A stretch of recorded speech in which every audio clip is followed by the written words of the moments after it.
आज हम जिस ट्रैजिक केस की बात करने जा रहे हैं ये बांग्लादेश के शहर चिटागोंग में रहने वाले एक 19 साल के लड़के का है जिसका नाम शिबली सलीक हृदय था।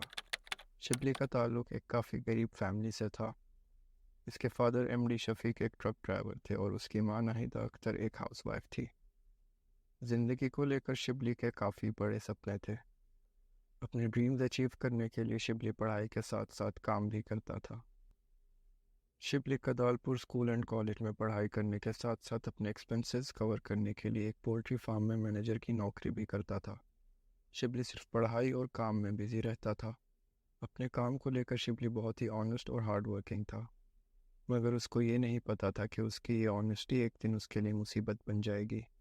शिबली कदालपुर के जिस पोल्ट्री फार्म में मैनेजर की नौकरी कर रहा था वहाँ माइनॉरिटी ट्राइबल कम्युनिटी के 5-6 लोग और भी काम करते थे।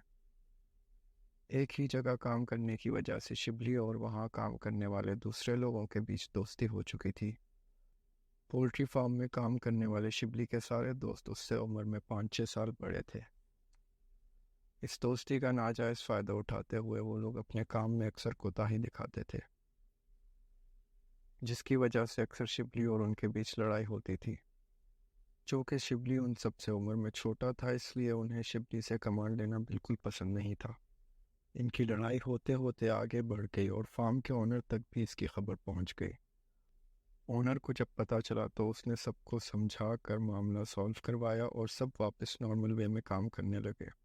शिबली पिछली सभी बातों को भूलकर अपने काम में बिजी रहने लगा, लेकिन शिबली की लड़ाई जिन लोगों के साथ हुई थी वो लोग ये सब भूले नहीं थे। ये 4-5 वर्कर्स शिबली से बदला लेने की आग में तड़प रहे थे। इनकी लड़ाई को 2 महीने गुजर चुके थे। 2 महीने तक सब कुछ नॉर्मल चलता रहा। शिबली पोल्ट्री फार्म में सब कुछ नॉर्मल देख के बहुत खुश था, लेकिन उसे क्या पता था कि आगे उसके साथ क्या होने वाला है। आखिरकार 28 अगस्त 2023 का दिन आ ही गया, जिस दिन शिबली से बदला लेने के लिए पोल्ट्री फार्म के वर्कर्स ने उसे किडनैप कर लिया। शिबली उस दिन भी पोल्ट्री फार्म में काम ही कर रहा था जब ओमंगचिंग मारमा अपने कुछ साथियों के साथ आया और शिबली को ज़बरदस्ती वहां से अपनी कार में बिठा कर ले गया। ओमंगचिंग मारमा वही शख्स था जिसके साथ शिबली की लड़ाई हुई थी। जब ये सब किडनैपर्स शिबली को किडनैप करके अपने साथ ले जा रहे थे तब शिबली का मोबाइल फ़ोन उसी के पास था। किडनैप होने के 12 से 13 घंटे तक शिबली ने अपना मोबाइल फ़ोन किडनैपर्स से छुपाकर अपनी मां नाहिदा अख्तर को कॉल की। शिबली के घर वाले पहले से ही उसकी तलाश में बहुत परेशान थे। नाहिदा ने जब कॉल पर अपने बेटे की घबराई हुई आवाज़ सुनी तो उनके होश ही उड़ गए। शिबली ने अपनी मां को बताया कि उसे कुछ लोग ज़बरदस्ती पकड़ कर ले आए हैं और उसे बांध कर रखा हुआ है और उसे बहुत ज़्यादा टॉर्चर भी कर रहे हैं। इससे पहले नाहिदा अपने बेटे से कुछ पूछ पाती कॉल कट गया। इस कॉल की वजह से शिबली की पूरी फैमिली में हलचल मच गई और सब लोग शिबली की तलाश में निकल पड़े। ये लोग शिबली की तलाश में परेशान घूम रहे थे, तभी उसकी माँ के फ़ोन पर एक और कॉल आई। नाहिदा इस उम्मीद से फ़ोन की तरफ दौड़ी कि उसके बेटे ने फिर से कॉल की है, लेकिन इस बार कॉल शिबली की तरफ से नहीं बल्कि किडनैपर्स की तरफ से थी। किडनैपर्स ने शिबली की रिहाई के लिए 15 लाख टका की डिमांड की। शिबली की फैमिली बहुत ही गरीब थी और उनके लिए ये अमाउंट पे करना इम्पॉसिबल थी। फिर भी अपने बेटे की खातिर शिबली की फैमिली ये अमाउंट अरेंज करने की कोशिशों में लग गई। 15 लाख टका की बड़ी अमाउंट शिबली की फैमिली 3 दिन बाद भी अरेंज नहीं कर सकी तो 31 अगस्त 2023 को किडनैपर्स ने फिर से कॉल की। शिबली के फादर ने किडनैपर्स को बताया कि वो इतनी बड़ी अमाउंट नहीं पे कर सकते और उनसे रिक्वेस्ट की कि इस अमाउंट को कम किया जाए।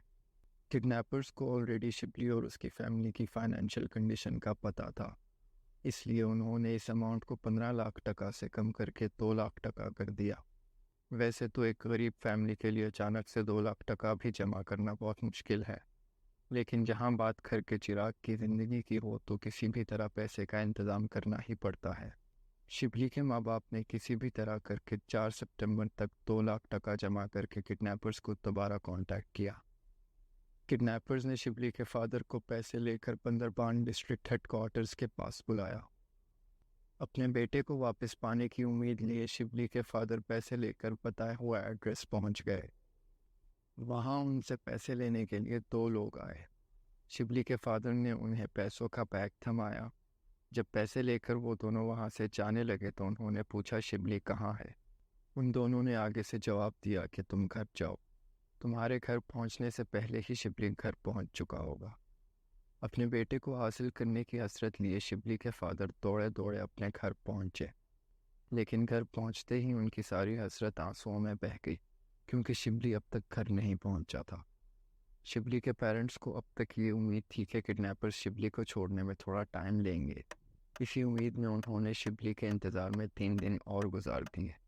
4 सितंबर को इन्होंने किडनैपर्स को पैसा दिया था और 7 सितंबर तक जब शिबली घर नहीं लौटा तो इन्होंने थक हार के राउजन पुलिस स्टेशन में शिबली के किडनैप होने की FIR रजिस्टर करवाई। शिबली के किडनैप होने के 11 दिन बाद ये मामला पुलिस तक पहुंचा। शिबली के पेरेंट्स ने पुलिस को रिपोर्ट करने में इतना वक्त इसलिए लगाया क्योंकि किडनैपर्स ने उन्हें धमकी दी थी अगर पुलिस को इन्फॉर्म किया तो उन्हें अपने बेटे से हाथ धोने पड़ेंगे।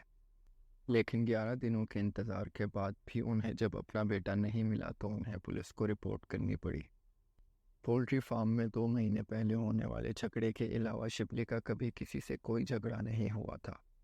इसी वजह से शिबली की मां ने पोल्ट्री फार्म के 6 वर्कर्स पर अपने बेटे को किडनैप करने का इल्ज़ाम लगाया। इन 6 लोगों में उमोचिंग मरमा, स्विचिंगमुंग मरमा, अंगथ्यूमुंग मरमा और क्याथावई मरमा नामजद क्रिमिनल्स थे। शिबली को पोल्ट्री फार्म से किडनैप किया गया था और पुलिस ने अपनी सर्च भी वहीं से शुरू की। जितने भी नामजद क्रिमिनल्स थे पुलिस ने उन सब से बारी बारी पूछताछ शुरू की। स्टार्टिंग की पूछताछ में तो ये लोग पुलिस के सामने इनोसेंट बने रहे और झूठ बोलते रहे, लेकिन इनका झूठ ज़्यादा देर टिक नहीं सका और पुलिस ने 4 में से 3 क्रिमिनल्स उमोचिंग मरमा, स्विचिंगमुंग मरमा और अंगथ्यूमुंग मरमा को शिबली को किडनैप करने के इल्ज़ाम में गिरफ्तार कर लिया। पुलिस ने बाकी 2 किडनैपर्स की भी तलाश जारी रखी और इधर शिबली का सुराग हासिल करने के लिए तीनों किडनैपर्स से सख्ती से पूछताछ शुरू कर दी। पुलिस ने गिरफ्तार किडनैपर्स में से उमोचिंग मरमा को मेन क्रिमिनल माना और उसी से सारी सच्चाई उगलवाई। सच्चाई ऐसी थी जिसे सुनकर आपके होश उड़ जाएंगे। उमोचिंग मरमा ने अपने 5 और साथियों के साथ मिलकर शिबली को किडनैप किया था। शिबली से पहले तो इनकी अच्छी दोस्ती थी, लेकिन 2 महीने पहले होने वाली लड़ाई की वजह से ये दोस्ती दुश्मनी में तब्दील हो गई और उमोचिंग मरमा ने अपने बाकी साथियों के साथ मिलकर शिबली से बदला लेने की ठान ली। 2 महीने की प्लानिंग के बाद आखिरकार 28 अगस्त 2023 को इन लोगों ने शिबली को किडनैप कर लिया। वैसे तो इनका प्लान ये था कि शिबली को किडनैप करके टॉर्चर करेंगे और उसकी फैमिली से पैसा वसूल करके उसे छोड़ देंगे। इन्हें शिबली की फैमिली की गरीबी का पता था, इसीलिए इन्होंने आसानी से 15 लाख से रकम 2 लाख तक कम कर दी। ये पैसा मिलने के बाद भी इन लोगों ने शिबली को क्यों नहीं छोड़ा, इस सवाल के जवाब पर उमोचिंग का कहना था कि शिबली को पता था उसे हम सब ने ही मिलकर किडनैप किया है। अगर हम शिबली को छोड़ देते तो वो पुलिस को जाकर सारी सच्चाई बता देता और हम जेल चले जाते। इसीलिए हमने खुद को बचाने के लिए शिबली को ही मार दिया। लेकिन अब सवाल ये था कि अगर शिबली मर चुका है तो उसकी डेड बॉडी कहाँ है। उमोचिंग मरमा ने बताया कि शिबली को मारने के बाद उन्होंने उसकी लाश रोजन में ही ऊंचे पहाड़ पर छुपा दी है। कुछ मीडिया रिपोर्ट्स के मुताबिक उमोचिंग मरमा ने यह भी कहा था कि शिबली को मारने के बाद उन लोगों ने उसकी बॉडी को काट के उसे पकाकर खा लिया था और फिर बची हुई हड्डियों को पहाड़ पर जाके फेंक दिया था। 11 सितंबर को पुलिस डेड बॉडी रिकवर करने के लिए उमोचिंग मरमा को लेके उस जगह गई जहां इन लोगों ने शिबली को मारकर फेंक दिया था। पुलिस के साथ साथ शिबली के पेरेंट्स और रिलेटिव्स भी वहां मौजूद थे। आखिरकार पहाड़ पर जंगलों के बीच पुलिस को एक स्केलेटन मिल ही गया जिसके ऊपर का सारा गोश्त गायब था और सिर्फ हड्डियां बची हुई थी। शिबली के पेरेंट्स और रिलेटिव्स ये मंजर देखकर आंसुओं में डूब गए। पुलिस उस स्केलेटन और उमोचिंग मरमा को अपने साथ लेकर पुलिस स्टेशन की तरफ लौट पड़ी। वहां आसपास के इलाकों में शिबली की लाश मिलने की खबर आग की तरह फैल गई। किडनैपर्स के खिलाफ लोगों का गुस्सा भड़क उठा। पुलिस जिस रास्ते से उमोचिंग को लेकर वापस जा रही थी वो वहां के गांव वालों ने ब्लॉक कर दिया था। जैसे ही पुलिस की गाड़ी वहां पहुंची तो गांव वाले गुस्से में पुलिस की गाड़ी पर टूट पड़े और उमोचिंग को गाड़ी से खींचकर बाहर निकाला। बेकाबू गांव वालों ने उमोचिंग को मारना शुरू किया और तब तक मारते रहे जब तक उसकी जान नहीं चली गई। उमंग सिंह को गांव वालों से बचाने के लिए 3 पुलिस वाले भी जख्मी हो गए। आखिर में गांव वालों की भीड़ को काबू करने के लिए पुलिस को टीयर गैस और ब्लैंक शेल्स फायर करने पड़े। मेन क्रिमिनल को तो अपने किए की सज़ा गांव वालों से ही मिल गई, लेकिन बाकी किडनैपर्स अभी पुलिस कस्टडी में हैं और इन्वेस्टिगेशन पूरी होने के बाद उनकी सज़ा डिसाइड होगी। सज़ा जैसी भी मिल जाए, लेकिन इन लोगों ने छोटी सी वजह के लिए शिबली के पेरेंट्स से जो छीन लिया वो उन्हें कभी भी वापस नहीं मिल सकता। तो गाइस, ये थी शिबली सदीक हृदय की दुख भरी कहानी। आपका इस केस के बारे में क्या कहना है, हमें कमेंट्स में ज़रूर बताएं।